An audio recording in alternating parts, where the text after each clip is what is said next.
All right, guys. So this video is about Ryan Clark, the sports analyst, the black sports analyst. Did that even matter? I don't know. If y'all watch, y'all know. I don't know how to say black, but I don't know. This would be Pacific. But the guy that was fired during the showing of of ESPN. They said the guy been there for 10 years. Don't quote me on that. But they say he's been there for 10 years, and it sucks, right? At the end of the day, it sucks that you've been canned, but ain't the first time, ain't the last time. He's not the only one who's been fired, right? It is what it is. So I think the bigger picture is, it wasn't a normal job. I mean, it was an easy job, don't get me wrong, but it wasn't a normal job. At the end of the day, what job is paying you $2 million a year just to talk about sports? So at the end of the day, it's pretty much I don't want to say once in a lifetime job, but it's a very rare job. Like, it's almost, yeah, it's no job that's going to pay you that much unless you have to be some kind of CFO or whatever, right? So at the end of the day, he was getting paid $2 million a year just to talk about sports. Now, I don't know if that was consistent from the beginning all the way up to now. I know, it's a contract job, it's contract job, you're contractor. So I don't know if he was getting paid that much every year. Probably not. But at the end of the day, it's like, he was getting paid a lot of money. So I'm going to say this right now. The thing that really pissed me off, not the fact that, they fired him, or actually how they fired him, that was trash, right? But ESPN been firing a lot of people. They're going to fire even more people. They already put out a post online saying they're going to fire some more people. I think like 100 and some more people, whatever. So I don't know where they're going with it, but I'm thinking maybe they will have it to where they probably going to have like a handful of analysts on the show. They don't have a lot. I mean, they have quite a bit, right? But I think that's what they're going to do. This pretty much going to do. Hey, we're going to get like 5 analysts, and then they're going to cover everything. They're probably going to do that. At the end of the day, they definitely downsizing. But I heard a lot of bad stories about, how ESPN is going under. But I'm going to say this right now. Ryan Clark, I don't know any other major sports broadcasting channel company besides ESPN. I know they have the one-off, the little branched off shows. They also own it as well. But as far as him going to another company and getting paid $2 million, it's not going to happen. It's not going to happen. I don't know. If I don't think he probably go to the news, but they're not going to pay him no $2 million. That's not going to happen. So that's the part that sucks. Like, like, damn, bro, like, that's an easy job, and on top of that, paying $2 million. You ain't gonna find another job that's gonna pay you $2 million to talk about no sports. Nah, you have doctors and lawyers that don't get paid that much. Like, I understand, a regular doctor, they're not get paid that much. Like, if you're a brain surgeon, if you're some kind of surgeon, you're gonna get paid a lot of money. But as far as a regular doctor, they're not touching $2 million a year. That's a fact. So, that's them kind of jobs is like, 1 in a billion pretty much, especially how the economy is going now. They trying to fire anybody they can. So the thing that really pissed me off about, 'cause I did watch, he has a podcast, him and his other 2 co-hosts, and of course he went on there, and then he's on the show, right? But they talked about that, and the thing that pissed me off about him was he started crying about the job. I'm like, dude, what? Come on, bro! Like, you couldn't do that before or after, after the show. Like, you couldn't do that anywhere else, but you started crying. So they like to see that. I'm being honest with you. Not all white people are racist, but a lot of white people are racist. They love to see that. Just your enemy or whatever you want to call them. They love to see you grovel. They see you crying. At least they love to see you down and out. So that would piss me out that he started crying on air. I'm like, oh my God. Now, I'm not saying nothing wrong with, with dudes crying, nothing like that, but it's how you go about it. Don't do that, bro. Don't do that. So that's why he's crying, because, he lost all that, he won't be able to make that kind of money. Well, as far as doing that, I mean, he probably doing something else, but as far as being a sports analyst, ESPN is the only company that you can work for that'll pay you that kind of money. Anywhere else, it'd be a little, unless you do a podcast, you got a lot of independent sports analysts on, YouTube, and that, but they not making that kind of money. So that sucks right there. So he's crying because not so much he got fired, but because all that money that he won't be able to make anymore. I'm gonna say this too. You've been with the company for so long, you should have a lot of money. I'm not saying he should be a billionaire or nothing like that, but he should have investments. I know people get tired of hearing that word. You got a lot of people say, oh, I'm gonna invest. They don't know what the hell they talking about when they just say it because it sounds good. I'm gonna invest. What are you gonna invest into? What are you gonna do with your money, man? How are you gonna use your money to make more money? A lot of people just be saying that they ain't gonna invest, but he should have had other little projects, other little businesses something, some kind of partnership, of something while he was doing ESPN. But at the end of the day, he got comfortable. Like a lot of people, it's easy to say, "Oh man, if I make that kind of money, I'll use that money and make more money." I understand what you're saying. It sounds good, but when you got a cushy ass job that's paying you $2 million a year, you ain't working 12s. You ain't working, on your birthday. You ain't doing nothing. You working. I'm pretty sure. I don't know the schedule for them guys, but I know they not working more than 40 hours. That's a fact. That is a fact. They are not working more than 40 hours. So you do the math on that. $2 million divided by 12. I know you gotta pay taxes, but do the math on that. You killing the game. I'm gonna say this right now. If you're making $350K, I gotta be clear with this. Depending on what you say, we all know LA. We know that. I'm talking about a regular old city. If you're making $350 a year, you killing the game. You ball out of control. Now, what you do with that money, that's up to you. Now, if you're making anything more than that, it's just like the world is your oyster. So, if I'm making $350,000 a year, I'm gonna buy a house in 2 years. I'm just gonna save up and buy cash. So that house will be like $3. Depending on, you can get deals or whatever like that. You can get a foreclosed auction, whatever. I understand that, but it's gonna be a nice house in a nice neighborhood. It won't be no $1 million house, even though I'm making $2 million a year. I'm not doing that because I don't want to deal with the taxes. And on top of that, the bigger the house is, the more costly the repairs is. The repairman's gonna come through there. They're not gonna cut you a deal. They know you got the bread, and they're gonna want some of it too. Fair enough. So it's gonna be a nice house in a nice neighborhood. I'm definitely gonna do this. I'm gonna save up for 2 years, buy the house cash. That's out of there. I'm gonna buy maybe 2 cars, not at the same time. I'll buy 2 cars, 1 car here, and then I'll buy another one. It won't be brand new because I don't want to take the hit on appreciation. It's gonna be a certified used vehicle. I'm gonna get both of them like that. I could do a little extra, but I don't want to do. I'm okay. Like 1 is really enough. But I'm gonna get 2 because it's always good to have a backup. Buy 2 vehicles, cash, and that's it. I don't have no debt. I'm just chilling. Like I go on my nice vacation. I can go out every now and then. Do my thing. My closet's gonna be full of clothes, shoes, watches, whatever I want. I'm good. So by that second year, I'm good. Like I have everything I ever wanted. So all I gotta do is all I'm doing is going on vacation here and there, going to a concert, going to a show. I'm living my life, and also staying day free. I'm not gonna be finding ways to spend money. No, that's fine. That's cool. Like I say, I have my closet full. I have 2 vehicles. My house paid for. I paid it in cash. That's it. All I gotta do is worry about the property taxes, and that's it. Just live my life. And then of course the rest of the money put up for retirement. Then I'll find some kind of project to get into that can make me more money. I don't know what it was gonna be. Maybe it's pottery.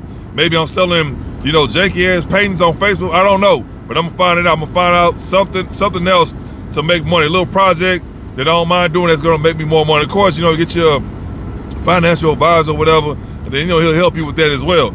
So the part that pissed me off again is that he was crying on there. Like I don't hate the guy. I haven't watched so many of those shows. It's been a while since I watched The Pivot, but just by watching, that show, that it's something about him. It's like, I don't dislike him, but it's like I wouldn't hang out with him one on one. You know what I mean? Like he definitely wouldn't be my best friend. Now, if we go out somewhere and he's there, it's fine. But as far as me just hanging out with him, it's like, nah, something about him is on. I'm okay. Like the other 2 guys, I'll hang out with them all day. But him, it's like, nah, it's like something about him. You know what I mean? It's like, seemed like a weak man, but by him crying on air, that let me know everything about him. And somebody was like, because I was just about to, as soon as he started crying, I was like, well, he was raised by his mama. And then somebody was in the comments like, oh, no, he was raised with both parents. I'm like, well, his dad probably was weak. Because he seemed like, I know he plays sports, but it's like, he's such a fragile dude. It's like, where's the masculinity? Like when I see him, when he's talking, it's like, where's the masculinity, bro? Like the other 2 dudes, you ain't got to question them, but him is like, why you so fragile? But anyway, that sucks. But I'm gonna say this too, he's been there for so long, he should have had, not saying he broke, but that shit, I'm gonna say this right now, because it's so easy to say, oh man, they fired you, oh well, nah, that's $2 million a year.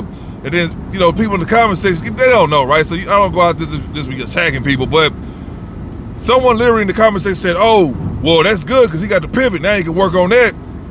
I said, man, you don't know nothing about YouTube. YouTube ain't paying them people like that. I said, first of all, they got like 20 people that's behind the scenes that's running that show, that's running that YouTube channel. So you thinking that he making millions and millions of dollars a month off the pivot? No, he's not, bro. Like that's the thing. I gotta say this again. that whole gold rush of YouTube is over. It's never coming back.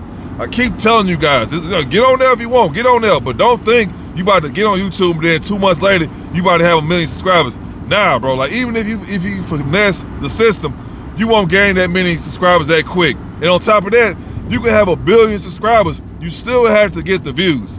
You still have to get the damn, the sponsorship, even though YouTube hold you on that. You know, they probably paying them like $500,000, and then YouTube only gonna pay you like $20. That's how they do it, because that's their platform, so they can do whatever they want pretty much. So you have to just do your own thing and make, but if you go to YouTube, they gonna always hold you. Remember, they always gonna get paid first, they always gonna get paid the most. So like what I was saying, you can have 1 billion subscribers, you still have to have a shitload of views, sponsorships, and on top of that, what are your biggest YouTubers doing? Are they not selling a product or a service? Do they not have sponsorship? You think them people that's sending their products to these YouTubers that's doing reviews is doing it for free? Nah, they charging them to do that. Now at the beginning, you know, because you're nobody, to be honest, you're nobody. Yeah, you're gonna do that because you need the content. But as you start to, if not everybody gonna make it, right? But if you get to the top, now the tables is flipped. Oh, okay, yeah, I got you. I can still do reviews, but I tell you what, we charging fees now. You gotta pay a fee. What? Yeah, you gotta charge. Nah, because guess what? If you do the ad, what you can do, YouTube will charge you this much, but this is how much I'm gonna charge you. That's what it is. So that's the thing about YouTube. They'll put the ad on there, they ain't gonna give you nothing for it. But guess what? They're only gonna do that so many times. But if you pay me, I'm gonna put every time I do my YouTube video, I'll make sure I plug in your company name. So you gotta pay a fee at the beginning, it's free. But later on, if you build your subscribers up and stuff like that, your notoriety, then you can go ahead and send them a bill like, hey, this is the bill, man. I ain't doing it for free, not no more anyway. So they gotta pay them people to do them reviews. And on top of that, they selling products. Mr. Beast, Adrian Bonner, what's the other guy name? Is it Unbox Therapy? I think because I don't want to get they y'all know what I'm talking about. All them guys, they not sending their stuff for free. Nah, they gotta pay them people. That's what it is. Like that's why you don't see so many commercials now on regular TV. People don't really watch regular TV. Well, you don't see commercials like that now, because all them companies went to YouTube. They went to social media, and they paying these influencers to review their product. And a lot of times they paying them. Hey man, this say it's a great product. You got some YouTubers like that. They'll do whatever you want them to do as long as you pay them. So a lot of them like, hey, it's a great product. Yeah, this says it's a great product. Give it a 5-star, and here's some on top. That's how a lot of them are doing it. And you got some who's being legit, but at the end of the day, it's all about the money, because they like, well, damn, it don't matter how many views I get because it's not gonna be enough. And on top of that, you always have to drop a YouTube video. You always have to drop a video, damn near every day. Because at the very beginning, what were people doing? You get excited. You're doing something new. You really believe you're gonna make it. That's that. Was it the wedding? I mean, the honeymoon stage. You all excited. You start off. You probably dropping 10 videos a day. As time goes on, you dropping 5 videos a day. As time goes on, you're dropping 3 videos a week. As time goes on, you're dropping 3 videos every other week, and so forth. You know what I'm saying? The value drops, because it's like, all right, cool, yeah, I'm about to do this, and all of a sudden it's like, well, dang, I'm not seeing the money coming in yet. Man, I got 5,000 views, but I ain't get a paycheck. Oh, I still haven't been monetized. I've been on here for X amount of months, yada yada. So that the fatigue start to kick in, and then you really realize that, hey, it ain't what you thought it was. So as time go on, then your channel is not consistent. Like mine, I'm be honest, like mine, like I could drop a video every day. That's a lot of that's a lot of videos, but still, I'm too busy for that. So I'll try to give you guys 2-3 videos a week, and then I go from there. But at the end of the day, it's like I'm not getting paid. I mean, I'm doing it because I do want to get paid for doing these videos, like everybody else. But I can't put in 100%. I can't. Well, not 100%. I can't put in all my attention, my energy, whatever you want to call it, into dropping videos. Like you got some guys, they literally drop videos all day, every day. They're slaves to the system. What's that guy named Pretty Flacco or whatever? That dude, every time I see a video of him, every time he drop a video, that dude get bigger and bigger and bigger. So hopefully, but a lot of people, you can't tell them nothing. So I don't know, it don't look good for him. That dude literally get bigger and bigger and bigger each video he drops, because all he do is just sit in this little apartment in this room and drop 10, 20 videos a day. Now I understand what he's doing, but at what cost? It's costing him his health. So he was already a big boy already, but now he's getting even bigger. So it's like, when are you gonna make that adjustment to where, okay, well, let me not do so many because he's hungry, so he's desperate to get up there, right? To get get his millions of subscribers and then all this stuff like that. But even still, he's putting his health at risk. It's going to be a limit, right? Because you only can do so much, so for so long. So maybe he's doing it until he get like 500,000 or a million. I don't know. He may slow up, but I don't know. But at the end of the day, his health wise is in the dirt. Like I say, the dude, he not you look at him, not drinking water, he's eating drunk all day.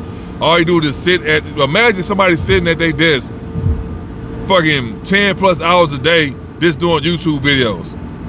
That's every day, bro, like every day. So anyway, that's what it is, man. Like he said that, I was too pro-black, and then he tried to switch it up. He said, oh yeah, I tried to switch it up to where I'm likable, and I'm like, well, that don't really matter, bro. Like they like you or not, they still fire you. Like I don't know if you know or not, but no one's bigger than the program. Like literally, if you're not the owner, everyone under the owner can and will get fired. That's just what it is. So him thinking that, okay, I'll just be the good guy. I'll come in early, I'll stay late, and then I'll have I have job security. No, bro, those are the main ones who get fired. Because guess what? They gotta pay people like you more money.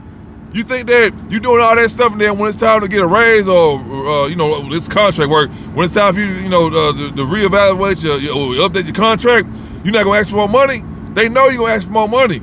So the best thing in that position is probably just take whatever they're gonna give you, and then just do your job, just play the game and whatever. But other than that, it's like, no, because they know they gotta pay you more. That's what it is. Like, you're not doing it just because, like, you're doing that because you want job security, true enough, but you also want more money. So of course they're gonna get rid of you because they're like, we gotta pay him more. He's too reliable. Like my brother say, he's too reliable, so we gotta get rid of him. So that's a sad reality. But yeah, I mean, whatever he was doing before, like, I don't know, like, maybe that was the cause of it, maybe that wasn't. But him trying to come back and say, oh yeah, I just started changing up a bit and try to be more likable, it's like, well, look what happened. It still didn't get you nowhere. They still canned you. So at the end of the day, it's like, just get what you can from these companies and then move on. Always do something. Always have another source of income. Even if you make it $2 million a year, still have another source of income. He did the pivot, but he know the pivot ain't gonna pay him nowhere near that. On top of that, you got 2 other co-hosts, and then you got all the other people you gotta pay. That's the reality. So I'm gonna say this too. At the beginning, when he started doing the pivot, he said he had like another podcast when they first started the show. All right, whatever. But when he first started the pivot, he wasn't too much tripping on the money because, okay, I got, I'm on ESPN, they pay me $2 million a year. I'm cool. I'm just doing this on the side just because, you know what I mean? So now that he got canned, guess what he gonna think about the pivot? He went, oh man, I'm wasting my time here. I don't want to be here no more. You're gonna start to see that as they continue to drop more shows. Now, I haven't watched the shows, in a while, but you're gonna start to see that. Look at his mannerism, look at his attitude. I guarantee that's gonna change. If anything, he's always gonna be sad when you're on the show. Because remember, that's too many. He wasn't working that serious. The floor manager, this dude was making $2 million, no matter what job it was, he was making $2 million a year. So he thinking that when he making $2 million a year, and then he was doing the pivot, he was all happy, chilling, and this and that. Now that I see him on the pivot when he did the interview, he all sad, crying, boo-hooing. He always gonna look like that because he always gonna be thinking about the $2 million he no longer will be getting from ESPN. It's that simple. So you're gonna start to see him change. If anything, he always gonna be sad. So like I say, just do what you can, man, get your money, then have something else going on. That's all I got to say. So he can do his own, independent, sports analyst. I'm gonna say this right now. He's not gonna be making no $2 million a year. And I'm gonna say this too. They do advertise. I seen I think it's Good Daddy or whatever. It's a beer company. I don't know who actually owns. I don't know if it's independent or like some major brand owns it, but whatever. They over there promoting that brand, that beer brand. My question to them is, do they have ownership in that company? Because I'm gonna say this too, because black people known for that. They make it say, you got P. Diddy with Ciroc. Everybody thought he owned the company. Next thing you know, they do their own shit. And then they got rid of their ass. Once the company got big enough, they got rid of them. They sold the company to somebody else. They flipped it in. They went on about their day. So I know this real Bun B with Trill Burger. If y'all know, Bun B, he's from Port Arthur, but he came to Houston. He's a rapper. They opened up a burger joint. It's called Trill Burger. I looked it up because I know how black people work. He don't own shit. He's like what is it? he just part of the he does the advertisement. I forgot the exact word for it, but he's not the owner of the company. Long story short, he has a little bit of it, but he's not the owner of the company. Like at the end of the day, the people with some Indian, some Pakistanis, they gonna do whatever they want because they have majority ownership of it. So I never understood it. Like, why y'all wait till all the fame, all the fortune is gone? Now y'all want to start investing, quote unquote. So that's the thing about it. It was like, oh my God, you don't even own the company, but they make it seem like they tell them to act like you own the company. That little basic play they always do. So do they own that beer? Do they own the beer company? Do they own shares? Do they own? Is it a partnership? Do they have any kind of ownership of the company? No, they don't. I'm pretty sure they don't. So I'm not saying go start your own beer company, but it's three of y'all. Y'all have all the resources y'all need. Why don't y'all start something major? Why don't start your own beer company? Why y'all don't start your own something, man? Like a training something, bro. I don't know, something that's related to what you're doing. But instead of them doing that, they ready to sit around talking about some whatever, and they're not really doing nothing with their money, because they spent all their money when they was playing, and when they was in the league, and now they out. Now they want to just everybody want to do a damn podcast. I'm like, bro, y'all should have had a lot of stuff going on when y'all was active. But now that y'all not active, now the money ain't really there. Now y'all don't really want to invest, nothing like that. But y'all do sponsorships. It's like, dude, why are y'all hyping up somebody else's company when you can hype up your own company? That's all I'm saying. But I'm gonna end the video. I'm pretty sure it's too long now, but that's the thing, man. Never think that you're bigger than the program. Now, regardless if they like you or not, they still gonna fire you. Like, dude, they say the dude been there for 10 years. So you should have a lot of money saved up. You should have some other stuff going on. Not no little BS shit, or I got me a little corner store. No, bro. No, you didn't have millions of dollars. You should be owning stuff. That's just what it is. Like, you should be owning stuff, man. It's that simple. But anyway, what you guys think about the video? And I'm gonna say this too far in.